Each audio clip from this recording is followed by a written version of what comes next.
12th standard CBSE chemistry எக்ஸாமில் எப்படி centum எடுக்கலாங்கிறத இதில் பார்க்கலாம். ஃபஸ்ட்டு இருக்கிற 10 சாப்டரில் உங்களுக்கு மார்க்ஸ் எப்படி டிவைட் பண்ணியிருக்கானுங்கிறத பாருங்கள். Solutions 7 mark, electrochemistry 9 marks, chemical kinetics 6, 7, D and F block எலமெண்ட்ஸுக்கும் அதே 7, கோஆர்டினேஷன் காம்பவுண்ட்ஸ் 7 மார்க்ஸ். ரெண்டு இன்ஆர்கானிக்லேயுமே பார்த்தீங்கன்னா ரெண்டு சாப்டர் தான் இருக்குது. ரெண்டுத்துக்குமே மொத்தமே 14 மார்க் தான் வருது. Haloalkanes and haloarenes 6 mark, alcohols phenols and ஈத்தர்ஸ்க்கு ஒரு 6 mark, aldehydes ketones and carboxylic ஆசிட்ஸ்க்கு 8 மார்க்கு, அமைன்ஸுக்கு 6 மார்க்கு, பயோமாலிகுல்ஸுக்கு 7 மார்க்கு. டோட்டலாக 70 மார்க் இருக்குது. இதில் நீங்கள் ஆர்கானிக் கெமிஸ்ட்ரிக்கு தான் அதிக மார்க்ஸ் இருக்குது, இன்ஆர்கானிக் பிசிக்கலுக்கு கம்மியாக தான் இருக்குது.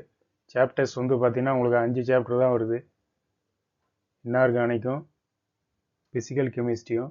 அதே ஆர்கானிக் கெமிஸ்ட்ரிக்கும் அதே 5 சாப்டர் தான். 5 சாப்டரில் உங்களுக்கு இந்த அமைன்ஸும் பயோமாலிகுல்ஸும் ஓரளவுக்கு ஈஸியாக இருக்கும் ஆர்கானிக்கில்.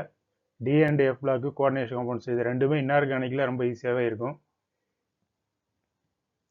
பிசிக்கல் கெமிஸ்ட்ரியில் சொல்யூஷன்ஸும் கெமிக்கல் கைனெட்டிக்ஸ் ரொம்ப ஈஸியாக ஃபீல் பண்ணுங்க. எலக்ட்ரோ கெமிஸ்ட்ரி கொஞ்சம் டஃப்பாக இருக்குமே தெரியும்.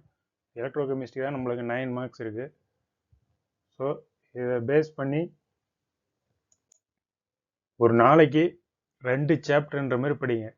2 சாப்டரில் ஒன்று ஆர்கானிக் கெமிஸ்ட்ரி எடுத்துக்கங்க, இன்னொன்று வந்து இன்ஆர்கானிக்லையோ இல்லை பிசிக்கல் கெமிஸ்ட்ரியோ. ஒரு நாளைக்கு 2 சாப்டர் எடுத்துக்கங்க.